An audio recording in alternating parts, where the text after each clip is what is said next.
After a strange alien fleet crashes the Enterprise on a foreign planet, the crew gets split up and they have to survive, rescue the crew, and defeat this new villain named Craw with the help of a brand new character, Jayla. The positives. Even though this movie wasn't directed by J.J. Abrams, in fact, I don't even know if he had anything to do with this movie, the relationships are actually still good and they're expanded upon even more in this movie. And I just love the idea of splitting up the crew, but in different ways. Like, instead of having it be Kirk and Spock, it's Kirk and Chekhov. And Spock actually is teamed up with Bones on this one. And it's actually really interesting because there's some kind of drama going on. I'm not going to spoil it. What is up, Drama Alert Nation? I'm your host, Keemstar. Let's get right into the news.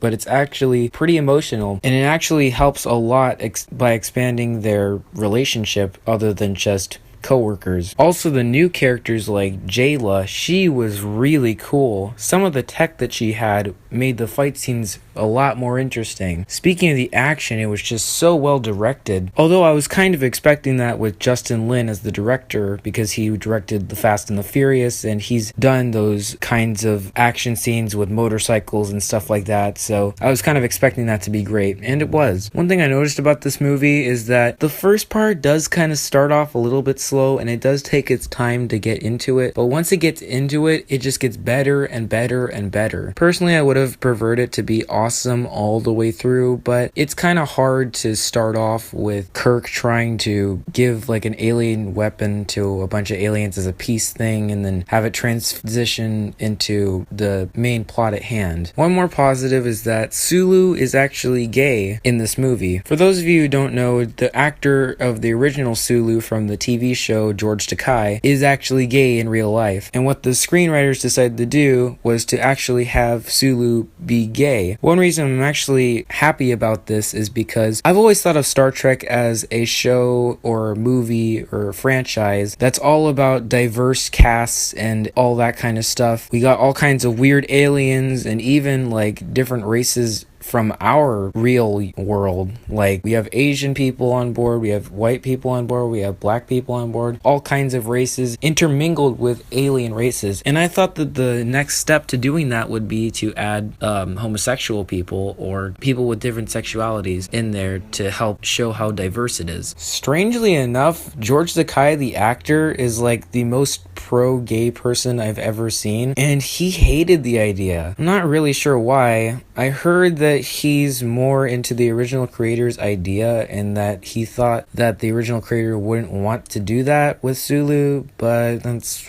whatever, so that's his opinion. Alright, let's go into the negatives. While Jayla is really cool, I kind of feel like she's a little bit of a ripoff of Rey from The Force Awakens, being that she's kind of a scavenger and she can basically fix anything and stuff like that. Also, the main villain, Craw, while he is a really cool character, you only find out about his entire backstory in like the last third of this movie, and it's just a lot of information thrown at you all at once, and you kind of have to stop and think about his morals, and while they are justified, it just takes a second, and it doesn't give you a second to breathe and think about his morals for a second. Overall, this is probably my least favorite out of the reboot Star Trek movies, but it definitely isn't a bad movie, and that's why I'm giving it a B.